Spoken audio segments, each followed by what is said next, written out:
আজকে তো বৃহস্পতিবার, তার উপরে আবার জানো তো বিকেল থেকেই পড়ছে বৃষ্টি, আর এই বৃষ্টি দেখে ইচ্ছে করছে খিচুড়ি বানাতে, কিন্তু বানাবো না। কেন বলো তো, সকাল থেকেই বাবার শরীরটা ভালো নেই। তো সকালের দিকেও বাবা সেদ্ধ ভাত খেয়েছে, আবার রাত্রিবেলা বলছে কিছুই খাবো না, অল্প একটু মুড়ি খেয়ে নেব। তাই জন্য আর খিচুড়িটা আর বানাবো না।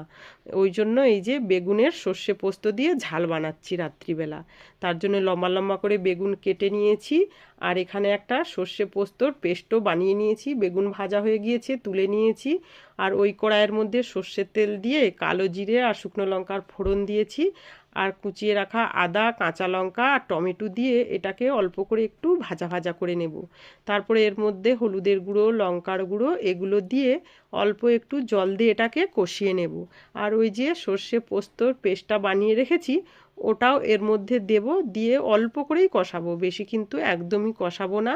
আর এটা কষানো হয়ে গেলে এর মধ্যে ওই যে ভেজে রেখেছিলাম বেগুনটা, ওই বেগুনটাও এর মধ্যে দিয়ে পরিমাণ মতো জল দিয়ে এটা ঢাকা চাপা দিয়ে দিলেই কিন্তু হয়ে যাবে রেডি। আর জানোই তো এমনিতে বেগুন রান্না করতে কিন্তু একদমই টাইম লাগে না। আর এই রান্নাটা খেতে জানো তো নিরামিষ দিনে দারুণ লাগে।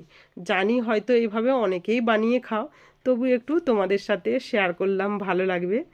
তো চলো, বেগুন কিন্তু আমার রান্না হয়ে গিয়েছে। বেগুনের সর্ষে পোস্ত দিয়ে ঝাল, ওপর দিয়ে অল্প করে একটু সর্ষের তেলও ছড়িয়ে দিলাম, আর ধনে পাতাটাও দিয়ে দিলাম।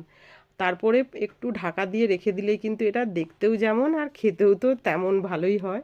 তো চলো, আগে থেকেই আমি ভাত, গরম গরম ধোঁয়া ওঠা ভাত রেডি করে রেখে দিয়েছি, আর অল্প করে মুগের ডালও করেছিলাম। তো রাতে এটাই আমাদের খাওয়া দাওয়া। সবাইকে শুভরাত্রি, সবাই ভালো থেকো।